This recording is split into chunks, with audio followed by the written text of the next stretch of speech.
예, 지금 우리가 출애굽기를 묵상하면서 가장 감동스러운 부분은 하나님이 이 땅에 오셨다는 겁니다. 그 백성들 가운데 함께 하시기 위해서 또 그 백성들을 다스리시기 위해서 직접 하나님이 오신 장면입니다. 비록 두려운 모습으로 오셨습니다. 예, 한계를 정해놓고 침범하는 자는 돌로 쳐 죽이라. 좀 끔찍합니다. 예. 그런 모습으로 오시고 또 하나님이 오시는데 성전 가운데 거하시는 지극히 제한된 장소 속에 거하시기는 합니다만 하나님께서 오신다는 것이 얼마나 이게 놀라운 일인지 모릅니다. 여러분, 하나님이 오셔서 어디에 거하시는지를 좀 더 정확하게 이해를 하면 아마 이 하나님에 대한 이해, 하나님이 어떤 분인지에 대한 이해를 우리가 새롭게 할 수가 있습니다. 하나님이 오셔서 어디에 거합니까? 시내산에 거하는 것이 아니고 하나님이 오셔서 우리가 솔로몬이 성전을 완성하기 전까지는 장막에 거하시죠. 장막. 하나님이 거하시는 장막의 규모가 어느 정도 되는지 여러분 상상이 좀 되십니까? 규빗 하니까 이게 잘 이해가 안 되시잖아요. 평수로 치면 성소, 지성소 전체가 19평입니다. 좀 이해가 되시죠? 성소, 지성소를 합해서 소위 말해서 성막이라는 것이 바깥들은 제하고 그 안에 성소, 성막이라고 하는 데가 19평. 그것도 한 3분의 1이 지성소입니다. 한 5평쯤 될까요?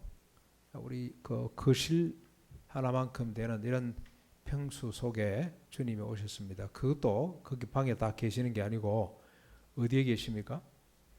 언약궤 위, 속죄소 위 두 그룹 사이에 계십니다. 여러분 저 언약궤 사진을 잠깐 한번 보실까요?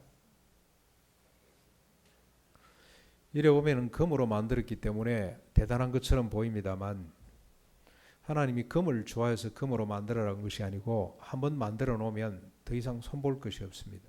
예, 솔로몬 성전 지을 때까지 썩지도 않고 안에 내용은 조각목입니다만 아카시아 나무로 되어 있습니다만 금으로 샀기 때문에 더 이상 손볼 데가 없습니다. 전체가 금이 아닙니다. 껍데기만 금이라고 보시면 됩니다. 주님이 어디 계시냐면은 요 위에, 요 밑에가 언약궤, 옆에 이제 채 멜 수 있도록 어깨 멜 수 있도록 위에 뚜껑이 보이죠. 저게 이제 속죄소. 그 위에 그룹 둘 천사 둘이 날개를 펴고 서로 마주보고 맞닿도록 된데 그 안에 계십니다. 그 안에. 지금 이 언약궤가 어느 정도 크기냐면 우리 강대상이 조금 제가 아쉬워요. 이건 줄 알았으면 좀 특별 주문을 해서 제작을 할 텐데 이게 지금 한 1m쯤 됩니다. 폭이 길이가. 근데 1.195cm. 그렇게 좀 한 다음에 만들면 그렇게 한번 만들고 그다음에 길이가 이게 지금 67cm인데 우리가 지금 이게 한 67cm, 70cm 가까이 됩니다. 높이가 67.5cm입니다. 그렇죠? 그러니까 이 강대상 하나 정도, 절반 정도 이렇게 잘라서 보시면 됩니다. 여기에 채가 끼었다고 보시면 돼요. 이 정도밖에 안 됩니다. 근데 여기 이제 두 그룹이 있습니다. 이렇게 다음에 강대상 만들 때 이렇게 그룹을 이렇게 만들어 가지고 그 안에 하나님 계시겠다. 좀 상상이 되시죠 이제? 하나님이 이 안에서 저도 다음에 이렇게 만들어 놓고 설교를 요렇게 해가지고 눈을 감고 계시는 분들은 좀 못 봤죠? 예, 그렇게 설교를 하면 되겠다. 이 하나님입니다. 보십시오. 하나님이 여기 오실 이유가 없는 분이에요. 하나님은 이렇게 오시면 하나님이 안 돼요. 그리스 사람들의 하나님은 이런 하나님이 아닙니다. 이 하나님의 자격이 없는 분이에요. 하나님은 우주 만물을 만드신 분이기 때문에 초월자로 계셔야 돼요. 우주 밖에 계시고 거대한 모습으로 계셔야 됩니다. 그런데 이분이 스스로 내려오셨어요. 오셨습니다. 이 땅으로. 그리고 그것도 지성소 5평 밖에 안 되는 그곳에 속죄소 위 두 그룹 사이에 한 평도 안 되는 이곳에 주님이 계시겠다는 겁니다. 오시는 분, 낮추시는 분, 그래서 스스로를 요 안에 가두시는 분. 천지를 창조하신 하나님, 우주 만물을 초월해 계시는 하나님이 그 백성을 사랑하셔서 그 백성들 가운데 머물고 그 백성들 사이에 그 백성들에게 말씀하시기 원해, 사귀기 원해, 임재하시고 통치하시기 위해 스스로 자기를 낮추시고 자기를 이 조그마한 공간 속에 가두시는 하나님, 이분이 하나님이세요. 그래서 예수님이 자기를 비우고 낮추고 버린다는 게 예수님만 그런 분이 아니고 삼위일체 하나님이 똑같은 본성을 가졌기 때문에 구약의 하나님도 똑같은 모습으로 오셨어요.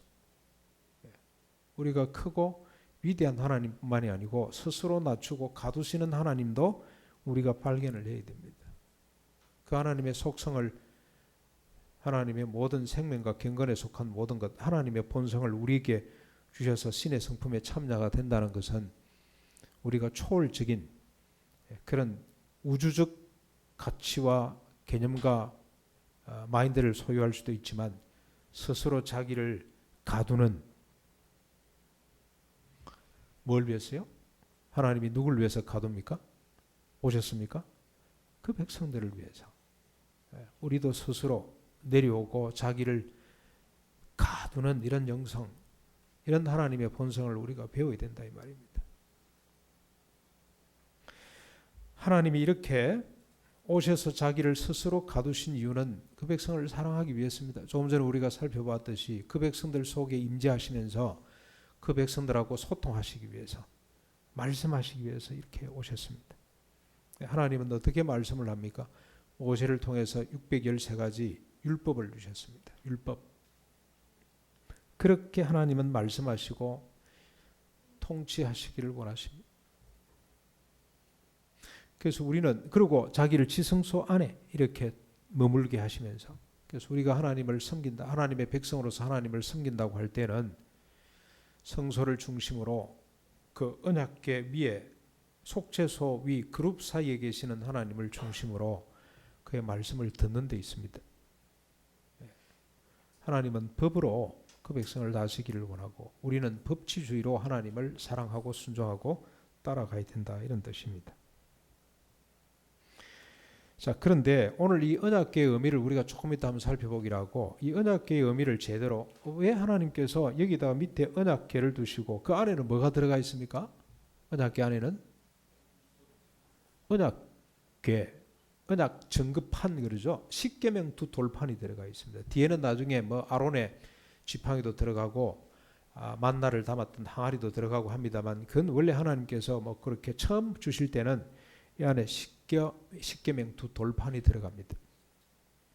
그 위에 속죄소로 이렇게 덮고, 뚜껑입니다. 속죄소라는 말이 이게 뭐 어려운 말로 되어 있는데 덮는다는 말에서 왔어요. 덮는다, 덮어버린다.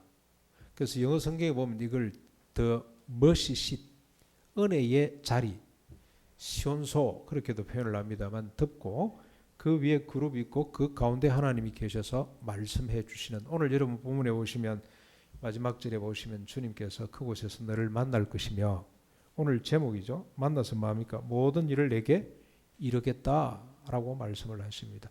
이런 장치의 의미는 뭔가, 왜 하나님께서 언약궤를 이렇게 만드셨는가를 우리가 살피는 것이 이제 오늘 중요한 우리 숙제인데, 이걸 살피기 위해서는, 이 의미, 이 장치를 이해하기 위해서는 먼저 하나님이 주신 이 말씀, 율법이 뭔지를 살펴보셔야 됩니다. 25장까지, 19장에서부터 이제 우리가 출애굽기 19장부터 보는데 25장까지 25가지 법률이 주어졌습니다. 십계명을 하나로 보고 우상 숭배 금지법, 지난번에도 잠깐 살폈습니다만 또 한번 잠깐만 복습을 해보면 제단법이 있습니다. 제단법이 있고, 그 다음에 남녀종법. 남녀종은 종으로 삼으라는 법이 아닙니다. 종을 보호하라는 법입니다. 이것도. 특별히 여자 종은 있을 수가 없습니다. 여자는 무조건 부인으로 사야 됩니다. 아니면 며느리로 사든지. 그 다음에 살인자 처리법, 살인 처리법. 그 다음에 폐륜아 처리법, 폐륜 처리법. 어미를 치는 자, 아비를 치는 자는 돌로 쳐 죽이라 하는 말이 나옵니다. 끔찍한 법입니다. 폭행 처리법, 상해 평등법, 이게 뭐 상해 보복법, 이렇게 동해 보복법, 눈은 눈으로 이는 이로 이렇게 되어 있죠. 여러분, 저 눈은 눈으로 이는 이로 예수님이 간단하게 말씀하셨습니다만 더 계속 나갑니다. 손은 손으로, 발은 발로, 때린 데는 때린 것으로, 또 그 다음에 하나 더 있죠. 뭡니까? 된 것은 된 것으로. 불로 아마 지지고 그랬던 것 같아요.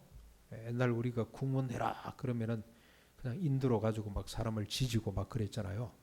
그런 것도 똑같이 그렇게 하도록 주님이 말씀을 하셨습니다. 상해 배상법, 절도 처리법, 재산 배상법, 그 다음에 성폭력에 관련된 말씀도 있습니다. 이방신 금지법, 수관제 처리법, 전부 다 이건 다 죽음입니다. 약자를 보호하라는 것, 과부, 고아, 이방인들, 나그네를 잘 보호하라는 법이 있고, 재판관 존중법, 재판관을 존중히 여기라는 법이 있습니다. 그 다음에 추수감사법, 초태생법, 이건 다시 반복됩니다. 무조건 처음 난 것은 하나님께 바치라. 사람은 바칠 수가 없기 때문에 제물로 대속하는 거죠. 음식법, 제단법, 이방인 존중법, 이방인도 존중히 여기라. 그들하고 언약 관계는 아니지만 존중히 여기는, 그들의 생명을 존중히 여겨야 됩니다. 3대 절기법, 안식일법, 감사제사법, 그 다음에 이방인과 언약을 금지하라는 법도 있고요. 그 다음에 이제 언약계 속죄소, 이건 법이라기보다는 어떤 이 주님이 식양을 주시는 거죠. 하나의 제도입니다. 그런데 이걸 하나님을 섬기는 법으로 이해를 하면 또 하나의 법으로 이해할 수 있을 것 같습니다. 여러분 지금 25가지인데 전체 613가지입니다. 25가지만 우리가 살펴봐도 이대로만 살 수 있다면, 이 법을 제대로만 지킨다면 이스라엘 국가는 세계 1등 국가가 될 수가 있다 하는 확신을 갖게 됩니다. 오늘 이 법이 제대로 시행만 된다면 아브라함에게 주신 하나님의 언약이 그대로 성취가 된다. 아브라함에게 언약을 3가지 주셨는데, 첫 번째는 땅을 주신다는 것, 두 번째는 후손을, 큰 자손을 주겠다는 것, 세 번째가 뭐였습니까? 이 땅에서 이 백성들이 열국을 복되게 한다는 것인데, 이 법대로만 제대로 살면 이스라엘 백성들이 열국을 복되게 할 수 있는, 자기 자신들 뿐만이 아니고 열국을 복되게 할 수가 있겠다 하는 생각이, 확신이 들 정도로 성숙한 법들입니다. 지금 이 시대도 이 법은 하자가 없습니다. 이대로만 살 수 있다면. 여러분 저 국정원에서 뭐 티코 없애버리잖아요. 점검을 막 없애버리고 뭐 스스로 자살했다 그러고. 이게 지금 사람의 생명을 도무지 존중히 여기지 않는. 근데 구약의 법은 이를, 눈을 하나 뽑으면 자기 눈도 뽑아야 돼요. 얼마나 모든 인간이 평등하게 존엄성을 갖고 일평생토록 행복하게 살 수 있는 법입니다. 그런데 이 법을 자세히 한번 더 들여다볼 필요가 있습니다. 이 법 정신, 법의 근본 방향이 뭡니까? 제한성입니다. 제한성, 자기 제한성. 마치 하나님께서 이 땅에 오셔서 자신을 이 그룹 사이에 가두시는 것처럼, 자신을 스스로 낮추시고 가두시는 것처럼, 하나님의 이 법, 모세를 통해서 주신 이 하나님의 법의 정신이 뭐냐면은 자기를 가두는 거예요. 남의 눈을 뽑고 싶은 욕망을 가두는 겁니다. 땅을 더 많이 차지하고 싶은 욕망을 스스로 가두는 겁니다. 자기 제한성입니다. 이게 법 정신입니다. 이걸 어떻게 우리가 좀 설득을 하고 이해를 시킬까 그러다가 눈이 번쩍 띄는 책이 하나 있었어요. 그게 낭뜨대, 이 프랑스의 낭뜨대라는 게 있는 모양입니다. 낭뜨대. 이따가 지금은 꼴레즈 드 프랑스 교수로 사역하시는 분인데, 알랭, 보통이 아니고 알랭 시피오라는 사람이 법률을 만드는 인간상, 이런 책을 하나 출판을 했더라고요. 그게 눈이 번쩍 띄가지고 보니까 이분이 기가 찬 이야기를 합니다. 인간이 이성적 존재라는 정의는 과학적 증명이 아니라 교의적 선언에서 비롯되었다. 이 교의적 선언이 바로 법입니다. 뒤에 이제 해석이 됩니다. 그것은 인간이 이성적 존재가 됐다는 것은 과학의 역사가 아니라 법의 역사가 만들어낸 사물이다. 법은 인간이 단독과 독단과 자폐를 극복하고, 참 재밌는 표현이죠. 법은 인간이 독단과 자폐를 극복하고 진정으로 타인과 소통하는 이성적 존재가 되기 위한 필요 조건이다. 인간은 이성적인 존재로 태어나는 것이 아니라 교리적 기초에 근거하여 비로소 이성적 존재가 되는 것이다. 이 교리적 기초는 바로 법입니다. 법. 그러므로 이성이 법을 만드는 것이 아니라 법이 이성을 만들게 된다. 이것이 곧 법의 교리적 기능으로서 인간의 탐욕과 망상의 한계를 설정하는 외부적 조건으로 기능하게 되는 것이다. 뭐 학자답게 좀 복잡하게 이야기를 했습니다만 간단합니다. 법은 뭐냐? 인간의 한계를 정하는 것이고 이 한계를 정함이 인간을 이성의 존재로 만드는 것이다. 그렇게 이해하면 됩니다. 법이 나오면서부터 인간이 이성이 법을 만든 것이 아니고 법이 이성을 만들었다고까지 정의를 합니다. 법의 정신은 자기 한계입니다. 자폐, 독단을 제어하는 것이 법이라. 그걸 인정하는 것이 이성적 존재라. 얼마나 이게 놀라운 정의인지 모릅니다. 그래서 하나님께서 모세를 통해서 주신 법 정신은 자기 한계를 정하는 겁니다. 자기 한계. 근데 이분이 알랭 시피오라는 사람이 이 뒤부터는 헤매요. 이렇게 해놔놓고 자기 한계가 정해집니까? 역사를 쭉 이야기합니다. 그래서 뭐 누가 만든 법, 그 중에 특별히 그 히틀러가 만든 법, 그 다음에 뭐 스탈린이 만든 법, 이게 자기 한계를 정한 거냐 아니면 자기 욕망을 위해서 타자의 한계를 정한 거냐 헷갈려하면서 막 오리무중에 빠져가지고 복잡한 이야기를 막 하는 것 같은데 여러분 성경은 이 부분에 대해서 얼마나 명확하게 이야기를 하는지 모릅니다. 이렇게 자기 한계를 정하는 법을 주셨는데 이게 자기 한계가 정해지는가요? 이 법대로 살아낼 수가 있습니까? 이스라엘 백성들이 절대로 못 삽니다. 아니 불가능합니다. 스스로 자기 하나님이 주신 법 한계 속에 머물지를 못합니다. 인간은. 예를 들어 이런 겁니다. 여러분 저 십계명 보십시오. 다른 법은 볼 것도 없습니다. 십계명 제일 첫 번째 법이 뭡니까? 나 위에 다른 신을 두지 말라. 인간이 이야 신을 갖고 싶은 욕망의 한계를 정했습니다. 하나님에 두면 안 됩니다. 그런데 인간이 할렐루야 이게 진리구나 이게 길이구나 하고 다 동의를 하고 따라갑니까? 이 법을 바꾸고 난 뒤부터 인간들이 두려움에 사로잡힙니다. 불안에 살 수가 없습니다. 하나님 한 분만으로 만족이 안 됩니다. 불안해서 살 수가 없어요. 왜냐하면 언제 전쟁이 터질지 모르는데 블레셋은 보니까 전쟁에 아주 뛰어난 민족 블레셋은 그모스라는 신을 갖고 있습니다. 전쟁신입니다. 전쟁신도 필요하고 두로시돈 지방을 쳐다보니 얼마나 잘 사는지 몰라요. 정말로 잘 삽니다. 그 사람들은 신전들이 대단합니다. 애굽을 봐도 마찬가지고 그들이 섬기는 신은 어떤 신들입니까? 바알신, 아세라신. 그래서 바알신도 있어야 되겠고 아세라신도 있어야 되겠고 하나님 한 분만으로 만족이 안 돼요. 오히려 불안해졌어요. 안식일을 네 번째 조항이 안식일을 기억하여 거룩히 지키라. 그날은 네 종도 네 자신뿐만이 아니고 아들 딸들도 일하지 말 것이며 심지어는 누구까지입니까? 종들까지도 일을 시키지 말고 네 집에 짐승들조차도 그날은 일하면 안 된다. 편히 쉬어라. 그랬더니 야 좋다 행복하다. 이제는 일 안 해도 된다. 그렇게 됩니까? 얼마나 불안한지 몰라요. 다른 사람은 열심히 일을 해서 재산을 늘리는 것 같고 앞장서 가는 것 같은 나는 뒤처지는 것 같고. 옛날에 여러분 박혜정 형제가 있었죠. 보백교회로 갔다가 지금은 또 뭐 외국 왔다 갔다 하느라고 지금 보백교회 못 나오는 것 같은데 진주 대하고등학교던가요? 이분이 대하고등학교 출신. 그때 그 고등학교가 서울대학에 한 20명 30명씩 이었고 할 때입니다. 토요일 되면은 토요일도 없죠. 그때 학생들 공부 주일이기 때문에 학교도 안 오고 자율학습하느라고 참 학교 남아서 새벽까지 공부하고 그럴 때인데 토요일 되면 아버지가 목사님인데 무조건 12시 전에 집에 와서 주일 준비하고 자야 돼요. 주일 끝날 때까지 공부를 못해요. 그래서 박혜정 형제가 날 토요일이 되면은 갈등이 생겼대요. 나만 뒤지는 거 아닌가. 다른 아이들 다 공부하는데 나는 하루 종일 이제 덮어야 되니 책을 펼치면 안 되니 그래서 불안해서 날 불환히 켜진 교정을 빠져나오면서 늘 불안했대요.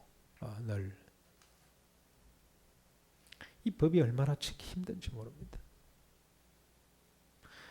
그 다음에 여러분 나머지 법들 부모를 공경하라, 그 다음에 살인하지 말라, 간음하지 말라, 도둑질하지 말라, 거짓 증언하지 말라. 그 다음 마지막 법이 뭡니까? 내 이웃의 것을 탐내지 말라. 오늘 우리가 읽은 이 법들 한번 보십시오. 이 법들이 우리를 행복하게 만드는 것이 아니고 얼마나 우리를 스트레스 주는지 모릅니다. 스트레스. 네 이웃의 것을 탐내지 말아라. 탐심이 있어야, 욕심이 좀 있어야 뭔가 발전이 될 텐데, 우리가 자녀들 한 번씩 꾸짖을 때 좀 이래 좀 열심을 안 내면 뭐라 그럽니까? 닌 다 좋은데 애살이 없다 그러지. 애살. 욕심을 좀 내지. 맨날 뒤 그냥 오지랖이 넓어가지고 친구들 뒷바라지 하느라고 쫓아다니고 그래가지고 네 공부는 언제 하냐? 불만 중에 불만이었어요. 이 법들이 얼마나 우리를 불편하게 만드는지 모릅니다. 그래서 우리가 이 법을 통해서 깨닫습니다. 아하, 내 속에는 나를 자기 제한성의 부재를 깨닫게 만듭니다. 절대로 죽었다 깨어나도 이렇게 살 수 없는 존재구나 하는 것을 오히려 깨닫게 됩니다. 이 말은 거꾸로 뒤집으면 자기가 얼마나 욕망의 존재인지를 깨닫게 하는 역할밖에 못했습니다. 이 법들이 없을 때는 욕망을 해도 별로 문제될 게 없었습니다. 그런데 탐심을 내지 말아라, 간음하지 말라, 이런 것 때문에 걸리는 겁니다. 야, 참 세상 사람들 말 재밌게 하대요. 여기 지금 앞에 무슨 아파트가 말고 여기 갤럭시 호텔인가 소장하고 한번 만났더니 이분이 한때 교인이라, 그래서 이분 전도를 해야 되겠다, 하나님이 붙여주셨구나 생각을 하고 식사 대접을 한번 했는데 식당에 갔더니 아는 사람인가 봐요. 인사를 하는데 깜짝 놀랄 인사 있잖아요. 아주 엄청난 이야기. 그 이분이 미안해가지고 목사님이 이랬더니 그때서 아이고 목사님 죄송합니다. 그래 놓고도 목사님 이런 거 알아야 또 예화도 들고 그런 분위기 있잖아요.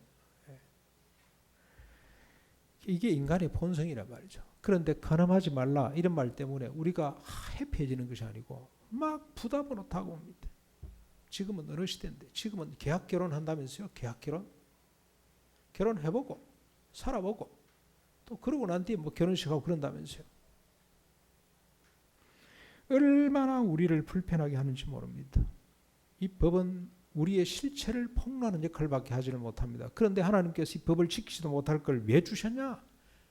하나님 잘못된 거 아니냐라고 생각할 수 있습니다만 그렇지는 않습니다. 하나님이 우리 실상을 발견하도록, 그러면 실상을 발견하는 그게 하나님의 지혜고 그게 무슨 하나님의 사랑이냐? 그래서 하나님께서 언약궤를 만드셨어요. 이걸 만드셨습니다. 속죄소를 만들고 그 위에 그룹을 만들어 놓고 내가 그 속에 있겠다. 스스로를 자기를 제한하시면서 이 백성들 가운데 함께 계시겠다는 이런 하나님의 지혜, 하나님의 사랑을 드러내 주시는 겁니다. 이 속에 하나님의 사랑이 있고 하나님의 지혜가 있습니다. 여러분 다시 한 번 더 지우지 말고 다 올려놓으십시오. 안에 이 얼개가 아주 재미있습니다. 안에 뭐가 들었다 그랬습니까? 이거는 늘 중심입니다. 십계명이 있습니다. 하나님 말씀이죠. 갈 때도 그냥 들고 가면 안 돼요. 막 들여다봐도 안 돼요. 울러매고 다녀야 됩니다. 제일 먼저 갑니다. 제일 먼저 가고 뒤에 앞에 나팔수들이 있고 뒤에 언약궤가 가고 그 뒤에 모든 장비와 군대와 백성들이 따라가도록 되어 있습니다. 그리고 지성소 한가운데 있고 동서남북으로 이렇게 백성들이 포진을 해야 됩니다. 중심입니다. 중심 가운데 하나님 말씀이 있습니다. 십계명이 있습니다. 그런데 하나님 말씀은 결국 뭔 역할을 합니까? 얼마나 인간이 완악한 죄인인가. 그래서 오늘 제가 여러분 예배 시작하면서 시편 53편을 읽었는데 거기에 다윗이 이렇게 고백을 합니다. 제가 잠깐 한번 소개를 해볼게요. 시편 53편. 어리석은 자는 그의 마음에 이르기를 하나님이 없다 하도다. 그들은 부패하며 가정한 악을 행하며 선을 행하는 자가 없도다.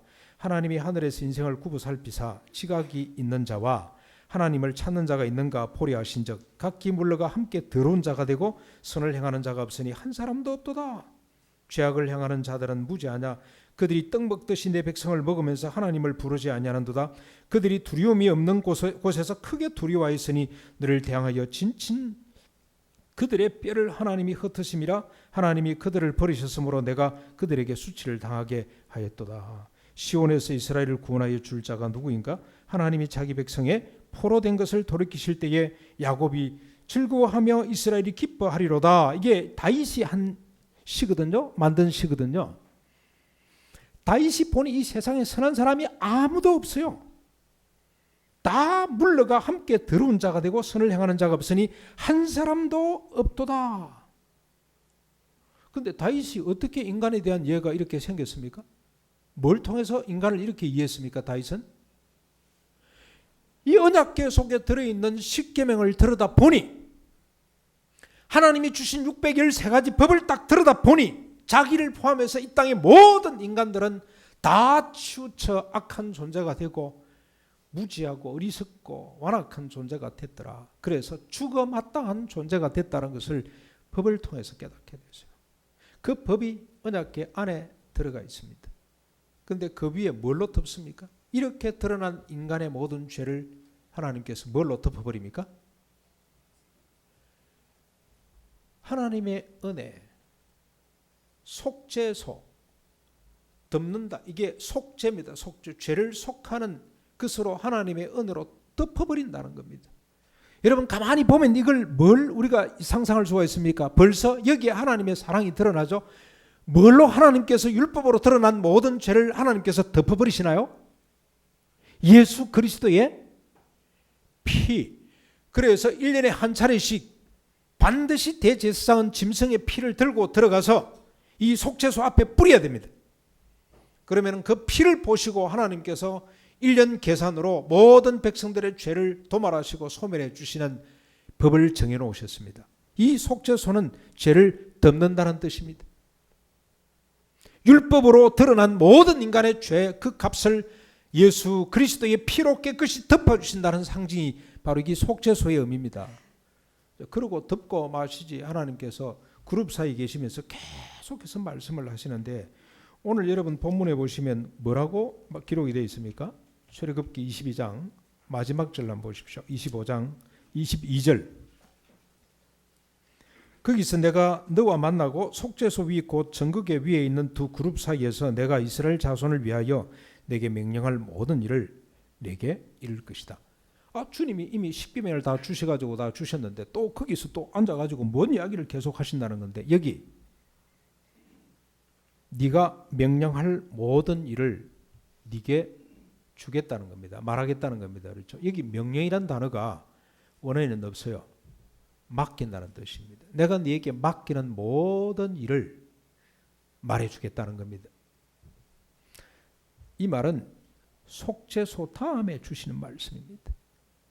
죄 씻음, 깨끗이 주님께서 죄를 덮겠다고 하는 그 말씀으로 끝나는 것이 아니고 그 다음에 주시는 말씀이에요. 하나님께서 누구를 통해서 이 말씀을 계속 주셨습니까? 모세를 이어서 선지자들이 계속 납니다. 그렇죠? 선지자를 통해 주님이 주시는 말씀들이 계속 있습니다. 그 중에 대표적인 것이 여러분 잘 아시는 에스겔 36장입니다. 주님이 불러내시고 율법에 저촉돼서 종살이하던 인간들을 다 불러내시고 맑은 물을 뿌려 예수 그리스도의 피를 뿌려서 그들을 정결케 하시고 속죄소 뚜껑으로 다 덮으시고 그 다음에 하시는 일이 뭡니까? 그 다음 하시는 일? 새롭게 하신다는 것. 너희들 존재를 내가 바꾸겠다는 말씀을 계속 하십니다. 새로운 피조물이 되도록 하겠다. 거듭나도록 하겠다. 거듭나도록. 새 생명을 주겠다. 그래서 여러분 이걸 우리가 지난번에 보았던 베드로후서 1장 3절부터 7절까지 말씀으로 적용해 보면 이렇습니다. 예수 그리스도를 알므로 그분을 믿음으로 십자가 부활을 믿음으로 우리가 어떻게 됩니까? 생명과 경건에 속한 모든 것을 주님이 부어주심으로 말미암아 우리가 어떤 사람이 되죠? 신의 성품에 참여한 자가 되어서 육신의 정욕을 쫓아 썩어질 것을 쫓지 아니하고 세상에 썩어질 것을 쫓아가지 아니하고 뭘 쫓습니까? 믿음에서부터 형제 우애와 사랑의 열매를 맺는 이런 사람으로 되게 해주시겠다는 말씀을 하셨는데 바로 그 말씀이에요. 그 말씀. 거듭남, 새 생명, 신의 성품에 참여하는 자가 되도록 하겠다. 내가 너희들의 죄를 씻고 끝나는 것이 아니고 이제부터는 너희가 내 성품에 참여한 자가 되어서 결국 어떤 주님처럼 자기를 비우고 자기를 낮추고 자기를 스스로 가두는 이런 생명을 갖도록 해주겠다는 말씀을 계속 이 언약궤 속에서 위에 속죄소 그룹 사이에서 주님이 말씀하시겠다는 겁니다. 베드로 전서 2장 1절부터 25절까지 말씀을 제가 간단하게 요약해서 말씀드려볼게요. 사람에게는 버림바 되었으나 하나님께는 택하심을 입은 보배로운 산돌이신 예수께 나아가 너희도 산돌같이 신령한 집으로 세워지고 예수 그리스도로 말미암아 하나님이 기쁘게 받으실 신령한 제사를 드릴 거룩한 제사장이 될지라. 율법 가지고는 거룩한 제사장이 될 수가 없습니다. 율법 가지고는 죄인임이 드러날 수밖에 없습니다. 그런데 이제 주님께서 예수 그리스도로 말미암아 너희들도 산 돌처럼 예수님처럼 거룩한 제사장이 되도록 하시겠다는 겁니다. 그래서 뭐라고까지 이야기를 합니까? 너희는 택하신 족속이요 왕같은 제사장들이요 거룩한 나라요 그의 소유된 백성이니 이는 너희를 어두운 데서 불러내어 그의 기이한 빛에 들어가 계신 이에 아름다운 덕을 선전하게 하려 함이라. 너희가 전에는 백성이 아니더니 이제는 하나님의 백성이요 전에는 긍휼을 얻지 못하더니 이제는 긍휼을 얻는 자니라. 자, 여기 한번 보십시오. 하나님께서 우리를 이제는 죄 씻음으로 끝나는 것이 아니고 거룩한 제사장, 왕같은 거룩한 제사장으로 삼아서 어떻게 합니까? 어둠에서부터 빛으로 들어가게 한 자의 아름다운 덕을 선전하게 한다. 어둠에서부터 빛으로 들어가게 했다는 말이 무슨 말이겠습니까?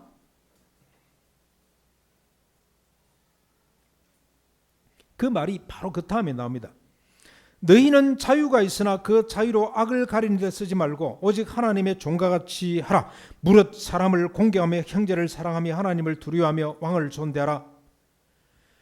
여러분, 너희가 자유가 있으나 그 자유를 너희 욕망을 위해서 사용하는 사람이 아니고 오히려 그 자유를 어떻게 합니까? 제한해서 오히려 그 자유를 가두어서 종처럼 되어 다른 사람을 섬기는 이런 사람이 되는 것이 그게 어둠에서부터 빛으로 들어가게 한 자의 덕의 내용입니다. 바울은 이걸 이렇게 설명을 했습니다. 갈라디아서 5장 13절이죠. 형제들아 너희가 자유를 위하여 부르심을 입었으나 그 자유로 뭘 삼지 말고 네 좋을 대로 살지 말고 네 육체의 기회로 삼지 말고 사랑으로 서로 뭐하라 그랬습니까?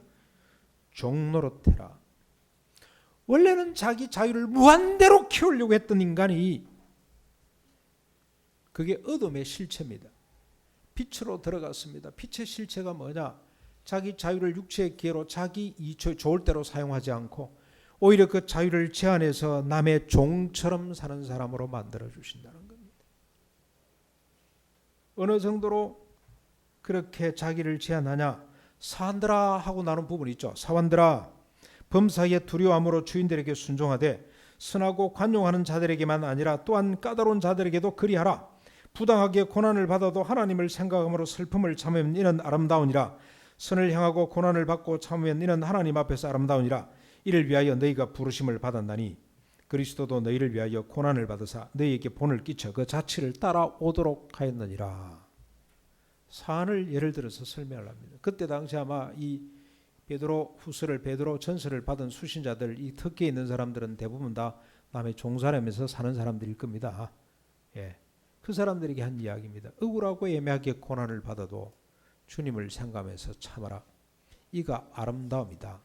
심지어 뭐라고까지 말씀을 합니까? 이를 위해 너희들이 부름을 받았느니라. 부름을 받았느니라. 이를 위해 주님께서 고난을 받으시고 너희에게 본을 끼쳐 주셨느니라. 어둠의 사람은 자기 자유를 무한대로 키우기 위해 타자를 깔아뭉개고 죽이고 눈을 뽑고 이를 뽑아가는 사람입니다. 빛의 자녀는 자기 자유를 타자를 위해 제한하고 스스로 종이 되어서 그들을 섬기는 자들이 되는 겁니다. 이 아름다운 덕을 선전하도록 우리를 왕같은 제사장으로 삼아주셨다는 겁니다. 자기 한계를 가능케 한다는 말씀이에요. 주님처럼. 그래서 바울은 감히 너희 안에 이 마음을 품으라고 그리스도 예수의 마음이니 그러고 나오잖아요. 그 예수 그리스도의 마음이 무슨 마음입니까? 자기를 비우고 낮추고 버리는 마음. 그 마음을 품으라. 여러분, 우리 청년들 잘 들으십시오. 자꾸 설교가 어렵다 그러는데 이게 어려운 거 아닙니다. 국민학교 6학년들, 대학생들이나 들은 설교라 그러는데 아닙니다. 1학년들이 듣는 설교입니다. 기초가 잘못됐어요. 우리가 쓸데없는 걸 많이 들어서 그래요. 제대로 배워야 됩니다. 제대로. 이게 구원이에요. 구원. 이게 지금 지성소 안에 주님 계시는 주님, 속죄소 위에 그룹 가운데서 계셔서 주님이 하신 계속해서 하신 말씀이 바로 이런 내용이에요. 이걸 들어야 돼요. 바로 들어야 되지. 제껴놓지 말고. 이게 기초라니까요. 기초. 구원의 기초입니다. 여기에서 주님이 하신 말씀 하나 더 소개해 볼까요? 이사야 65장에 있는 말씀을 제가 한번 소개해 볼게요. 보라, 내가 새하늘과 새 땅을 창조하나니. 창조하는 겁니다. 주님이 바꾸고 고치는 거 아닙니다. 여기 지금 이 그룹 사이에서 주님이 이사야를 통해서 우리에게 주시는 음성이 뭐냐? 함께 계시면서 그 백성들에게, 우리들에게 계속 들려주시는 이야기가 뭐냐 하면은, 보라, 내가 새하늘과 새 땅을 창조하나니 이전 것은 기억되거나 마음에 생각나지 아니할 것이라. 너희는 내가 창조하는 것으로 말미암아 영원히 기뻐하며 즐거워할지니라. 내가 창조하는 것으로 말미암아 너희들이 영원히 기뻐하고 즐거워할 것이다. 보라, 내가 예루살렘을 즐거운 성으로 창조하며 그 백성을 기쁨으로 삼고 내가 예루살렘을 즐거워하며 나의 백성을 기뻐하리니 우는 소리와 부르짖는 소리가 그 원대에서 다시 들리지 아니할 것이며. 예루살렘 성 자체가 기쁨이 되고 하나님도 그 성을 기뻐하게 될 것이다. 그 가운데 우는 소리, 부르짖는 소리가 다시는 들리지 아니할 것이며 거기는 날수가 많지 못하여 죽는 이가 어린아이와 수완이 차지 못한 노인이 다시는 없을 것이라. 곧 100세에 죽는 자는 젊은이라 하겠고 100세가 못되어 죽는 자는 저주를 받은 자라 할 것이다. 모든 인간이 100세 이상 산다 이 말입니다. 그렇죠? 100세 전에 죽으면 저 사람 저주받은 사람이라 이렇게 말할 정도로 인간 수명이 늘어진다는 뜻입니다. 그들이 가옥을 건축하고 그 안에 살겠고 포도나무를 심고 열매를 먹을 것이며 그들이 건축한 데에 타인이 살지 않을 것이며 그들이 심은 것을 타인이 먹지 아니하리니 이는 내 백성의 수완이 나무의 수완과 같겠고 내가 택한 자가 그 손으로 일한 것을 길이 누릴 것이며 그들의 수고가 헛되지 않겠고 그들이 생산한 것이 재난을 당하지 아니하리니 이들은 여호와의 복된 자의 자손이요 그들의 후손도 그들과 같을 것임이라. 무슨 말입니까? 모든 인간이 자기가 수고한 대로 풍족히 먹게 될 것이다. 내가 집을 지어놨는데 다른 사람이 와서 사는 일이 없을 것이다. 여러분, 우리가 집을 지어도 그냥 집이 부도가 나서 넘어가고 강남에 가면은 100평짜리 대지가 100평 되고 가옥이 한 50평 되는 이런 집들이 많잖아요. 집 구경하러 가면은 지하 1층에서부터 지상 3층까지 구경하는데도 한 30분 이상 걸려요. 얼마나 예쁘게 잘 지었는지. 예쁘게 잘 지은 집일수록 자기 주인이 아닐 가능성이 높습니다.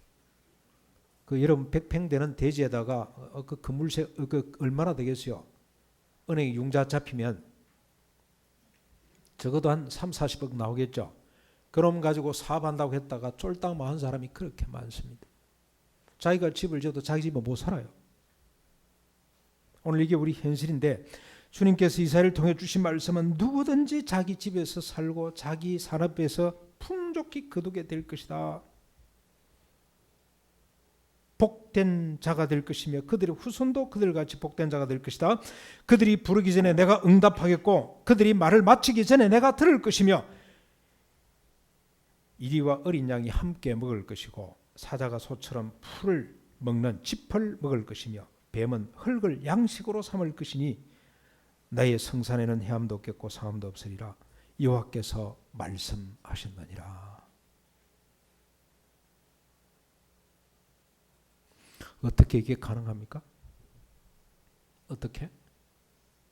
전능하신 하나님께서 내 편이 되셔가지고 나의 집을 빼앗아 가려고 하는 이런 나쁜 사람들, 원수들을 쳐 부심으로 내가 100세까지 살고 내 자식들까지도 복을 받는 역사가 나타납니까? 아닙니다. 그렇게 하나님은 이런 복을 주시지 않고 하나님께서 나를 치심으로